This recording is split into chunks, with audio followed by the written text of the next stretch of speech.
Hello. Welcome to this interview with my lovely friend Siobhan. I'm Laura. I own Yoga Love Collective, and I'm really happy to invite along today my friend Siobhan Jackson, who owns Yoga with Siobhan. Hi, Siobhan. How are you? Hi, I'm great, thank you. Amazing. Good to Thank you see so you. much. You too. Thanks for taking the time out to hang out with me today, and for your time. I Thank really. you. Exciting. So we connected, we connected over the last couple of weeks. It's important that we have discussions, and it's something that I've been really keen to do in my community, and I know that in your community you are as well. But really, talking openly and honestly, especially about mental health in these times, it's really important that we are, there's a space for people to feel able to reach out and connect.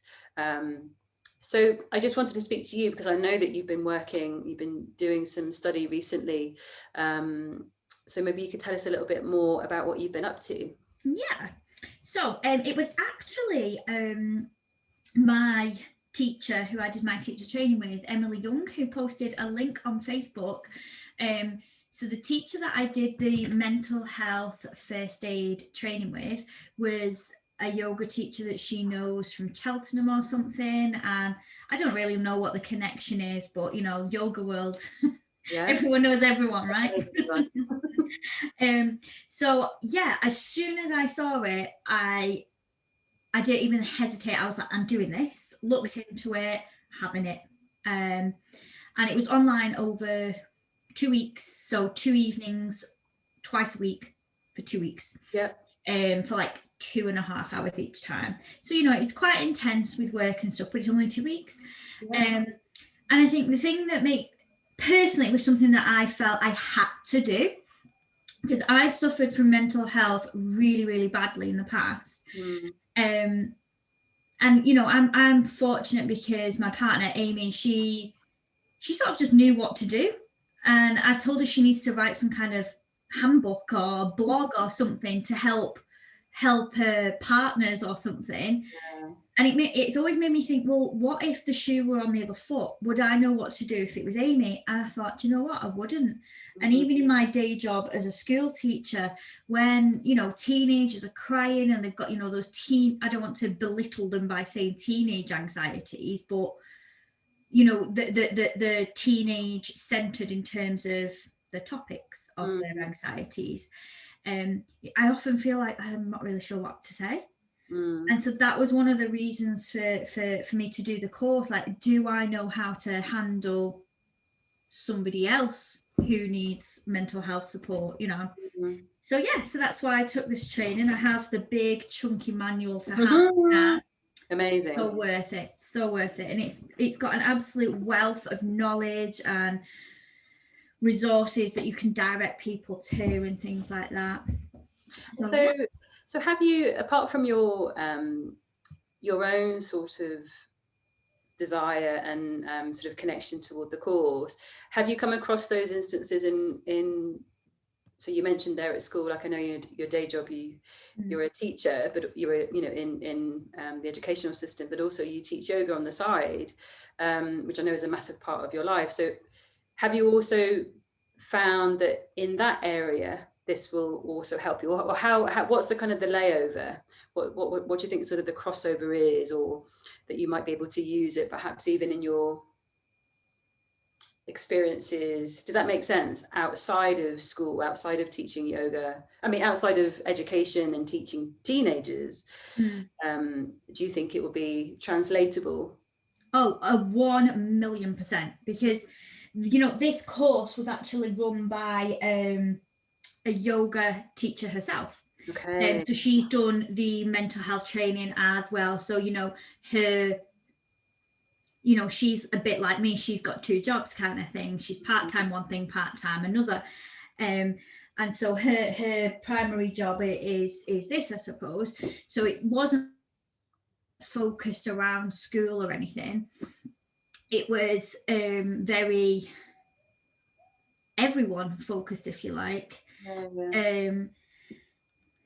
I think for me it's even translatable, or rather, more importantly, to notice these signs among friends and family and things like that, and your smaller community as well as your wider community. Yeah. You know, the people that, you know, we're just on, you know, you and I were just teaching our classes on Zoom at the moment. We're not face to face, but you still have those first few minutes at the beginning and at the end where you say hello to people, you know, even before you press record, if you're recording the class.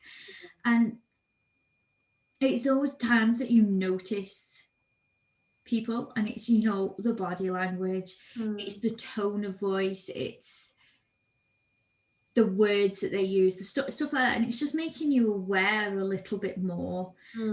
Or even when you're on the phone with a friend or a family member, just noticing that change of mood, for example. And why do you think it's more important now than ever, Siobhan, that we are having these conversations about mental health and how to recognise and how to support each other? Well, ordinarily, I don't know what the figures are with regards to COVID. I don't know if there's been enough sort of data collection, but prior to COVID, you know, pre-C or whatever you want to call it, BC, I think I've seen people seeing, you know, before COVID, BC. It's 1 in 4 people experience a mental health issue. So given that everyone is experiencing some kind of discomfort, whatever level that's on, you know, everybody's lives have changed to some extent. And I think a lot of the time we're not, you know, no one was prepared for this, were they? But I think quite often, at least from my point of view, we're not so great in the UK at dealing with emotions. And I think that now more than ever, we need to sort of say, hey, you know what? This is how I feel. And sort of normalizing it, because the more normal it becomes, the easier it becomes for people to speak up. And one of the things that we learned on the mental health first aid course was that for so many different mental health illnesses, early intervention is key to recovery. So the longer you take to access support, the longer you'll be ill, or the more deeply you'll be ill, if you like. Yeah, that's really interesting, isn't it? I think you sort of struck a chord there with, especially here in the UK, in the Western world, we're just sort of told, aren't we, just crack on, you know, stick up a lip, keep going. And we're almost taught to sort of, you know, to press down, to sort of to press down, suppress, hide, get on with it, you know, and in turn not deal with whatever might be going on. And it's like how many times, I mean, I you know, this is no disrespect to my parents, my grandparents, my family, or other people that I know. I find it really rare to know a parent, meet a parent who doesn't, you don't hear parents saying to their children, you know, teaching them how to deal with their emotions. And I'm not a parent, so I can't tell somebody how to do that, you know. I mean, I try really, really hard with my nieces. If they're crying, why are you crying? You know, have that conversation, because all I remember is stop crying now, wipe those tears away. And why? Because then when you're chatting with your girlfriends or whatever, go on, let it out, girl, cry it out, let it all out. That's what you say, isn't it? It's like, why would we not learn that as a kid? Yeah, it's so true. Yeah, it's true, isn't it? Come on now, wipe those tears away. Yeah. Dust yourself off. Yeah. It's so and I think there is a time and a place for that.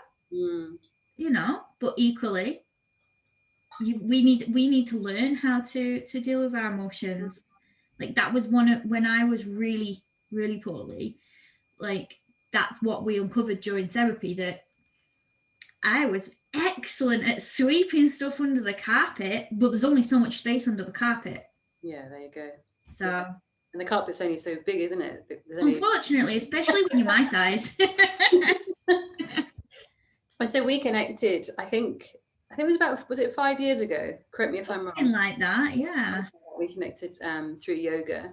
There's so many parallels, isn't there, really, with even through what we learn through yoga about, embodying our physical experience, our emotional experience, and learning to it's almost like a relearning, isn't it? Like relearning how to be, relearning how to experience emotion, and it not being that kind of, that thing that we try and sort of disassociate from, like it's a bad thing. Oh, I'm angry, that's a really bad thing, I'm going to try and not be that thing, but allow whatever it is to surface. So it's interesting, we've come across anyway each other through the practices of yoga. What drew you to yoga, Siobhan? Do you know, in all honesty, because at the time I was, full-time at school, and complete workaholic, gymaholic. I never ever stopped, and I just thought I need something to add to my bag. I think I was that person that was, yoga will help me chill out. Okay. Oh, little did I know. I'm still not chilled. But I think that was the thing. I just wanted something extra to my, to my bag, to my toolkit, if you like. I sort of dipped my toes in, and I had tried in the past and nothing ever, I just thought, oh, what's that? No, it's not me. It's not me. I had tried so many times, and then I came to your class. Hey. And how has yoga helped you? You've talked sort of briefly about your own journey, your own experiences with mental health. How has yoga been intrinsic in that for you? Mainly can't get my words out. The philosophy, okay. And even I'm still learning. I'm constantly learning. We all are. We all, yeah. Yeah, but even the teeny tiny bits that on the surface just from going to a yoga class. Like I remember being in the yoga studio in your classes, and you would sprinkle with us some yoga philosophy, and I'd be lay there, and I would, there'd be tears dripping down, but not like I'm gonna, upset tears, if that makes sense, but something that made me think, oh, it made me go home and think. So perhaps in some ways you could say it was me lifting the carpet up. If you stick with that analogy of me wiping things, pushing stuff, brushing things under the carpet, yoga philosophy helps me to lift it up and take a peek almost. Okay. Yeah. Whereas like, my CBT work that I did with my therapy and everything, that was pulling it out and working with it. And whereas yoga philosophy is almost helping me to, I don't know how to explain what I mean, to like find ways to make sense of it in a way. Yeah, that's really interesting. That's really, really interesting. Like I find that a lot of philosophy and mental health strategies that I learned they work so well together. And for me, I find so interesting that, the Eastern and the Western world look at things so differently, yet actually they're one and the same. We just describe them in different ways. Yeah. And, it's like when you're thinking about, like your Sankalpa, for example, you set your intention, but actually in psychology, in psychological therapies, that's your values. And they made me sit down and look at my values and where I wanted to be and work out my goals and stuff. That's just your Sankalpa in a yoga practice. So, and why is it important to you to share your story? Like, what is it about your story that apart from it being your story and important and valid to you, like what is it about that you feel it's important that you communicate with others. Like, what's your reason for, because I imagine it takes a whole load of processes to get to a point where you feel comfortable, you know, really sharing and talking about, you know, quite openly about your experiences. So why is it important to you, Siobhan, to talk about it? Because if people didn't, I probably wouldn't still be here now. And so is that what happened to you? Did you connect with somebody? Like, what was the thing for you? What was the trigger for you? For me, it was having people around me that were there, would let me talk if I wanted to, but I would rarely talk. I often didn't want to talk. I didn't know how to talk or what to say. And quite often it was just wanting to just sit there and sort of have that connection, which again, right now can be quite difficult. I remember, you know, so many times I'd be with Amy, we'd be driving somewhere and I'd be sat in the car and I'd be just crying. And she wouldn't ask me why you're crying or anything like that, because she was so understanding. She knew that actually you just are. That's just how this. Yeah. Sometimes there's not our reason. And yeah, I've gone off on one now. You're right, honey. Yeah, just coming back to, I suppose, the reason you feel so passionately about this area and what it is about your story that you feel will connect with somebody else that might be watching this or listening to this. I think essentially it's knowing that that you can get through. And I didn't believe that I could. You know, when you're in the depths of it, you don't believe that you can. And I think for me, I've experienced quite a lot of stigma around it.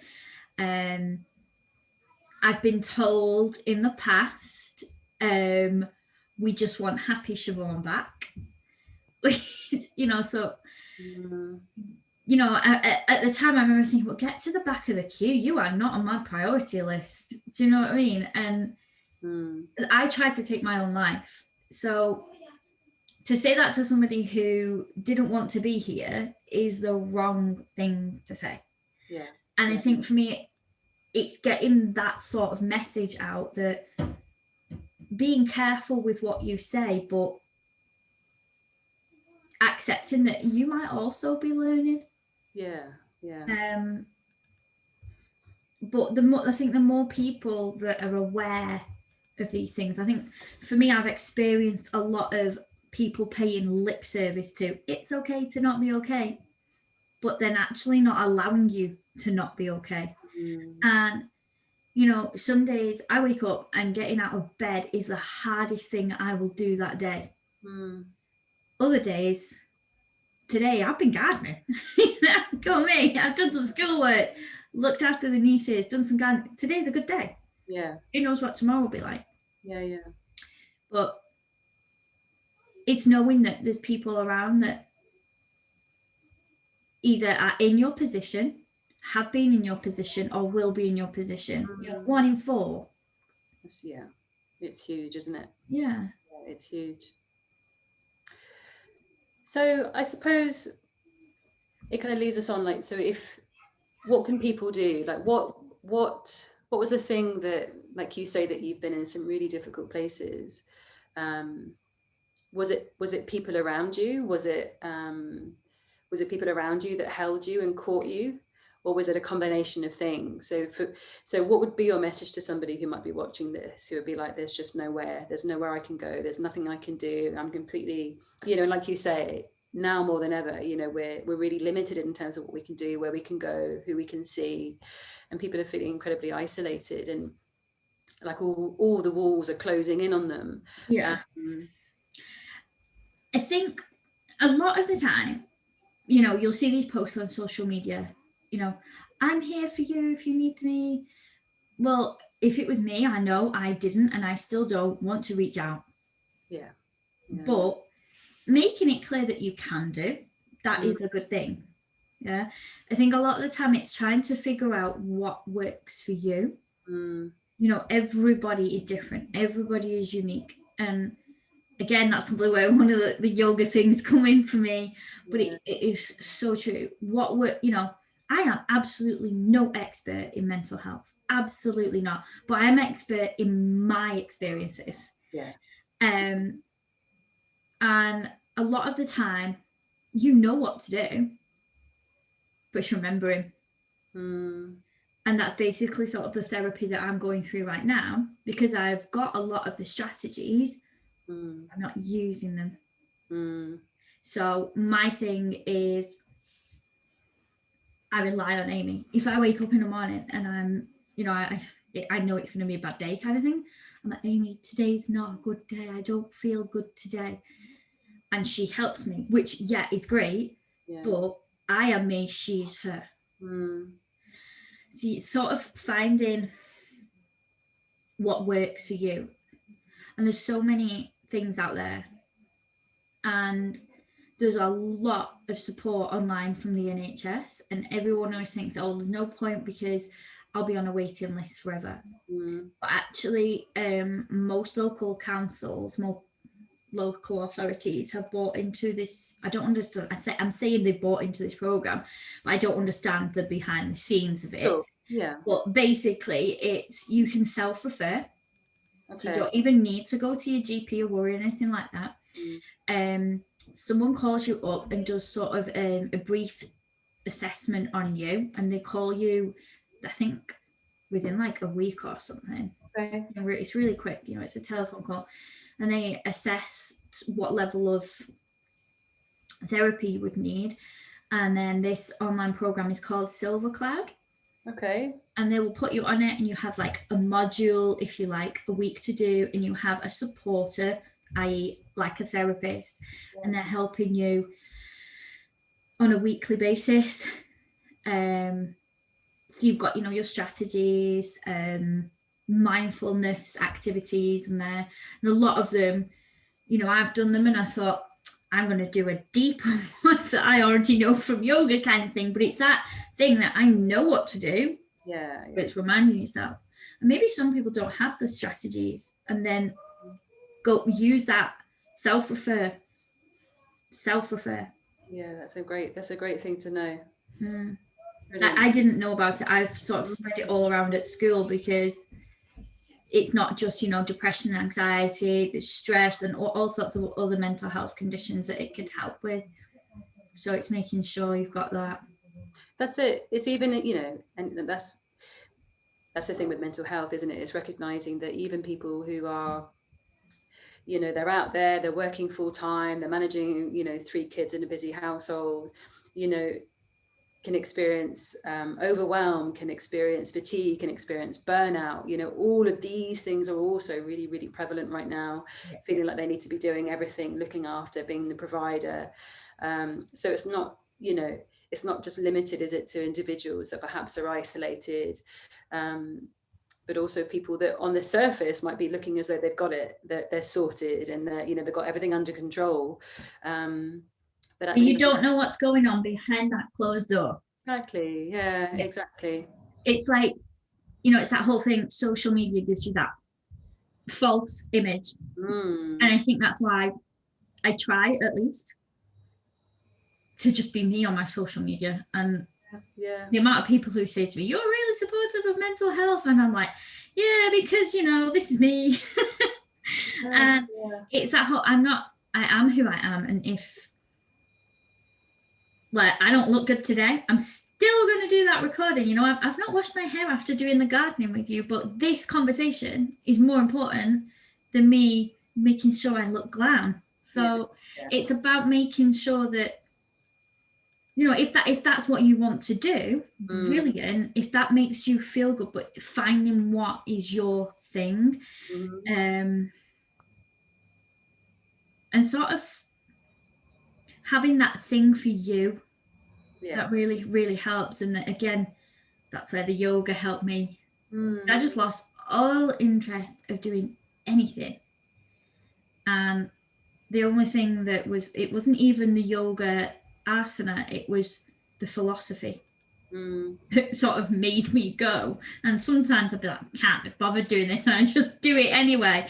And but then there you go. Yeah. Fast forward 5 years and you're a teacher, and you're sharing your knowledge and your passion, and not only through teaching, but like you say, having that transparency is it's so key, isn't it? Being transparent, being authentic in that, it's so important nowadays that we're able to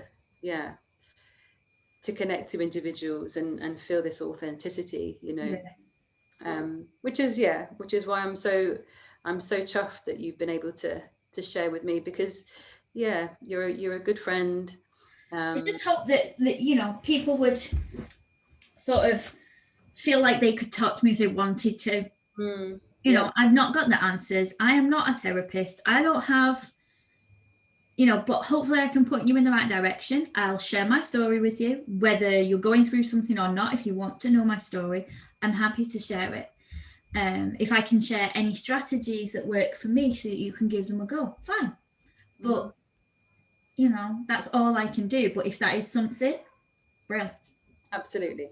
Yeah. If it just helps that one individual, then you've, it's a whole human being. Yeah. I think a lot of like grounding techniques come into your senses, particularly if anyone's struggling with anxiety, that's something that really, 5 things you can see, 4 things you can hear, touch, whatever. Yeah. That's a great technique, isn't it? I've done that a lot with teenagers, teaching yoga for teens, just getting them to come straight into the present moment and be there, when they can be completely overwhelmed with like, oh my God, I'm doing yoga, this is so embarrassing. Yeah. But yeah, it's a great technique. Amazing. So many. And I'm just gonna share with you 2 books. Oh, I love a good book recommendation. Reasons to Stay Alive. You probably follow Matt Haig already. The whole world seems to know him already, but that book, really, really good. He talks about his depression, and so many times I was reading this, I was like, oh yeah, that's what I felt like. And so if you feel like you need to resonate with someone, that's a good place to be. And then that one is like a bit more psychological. That was basically the therapy that I took. So me being the big geek that I am, went out and bought the book and read it. That's amazing. Okay.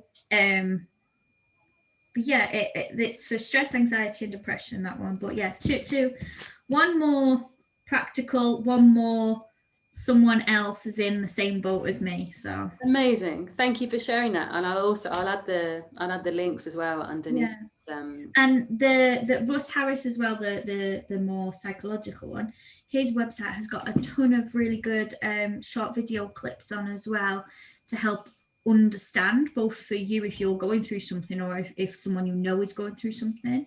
It's got loads of free resources, so amazing. If you're too scared to reach out, then maybe try that. That's amazing, Siobhan. Thank you so much. You're very well.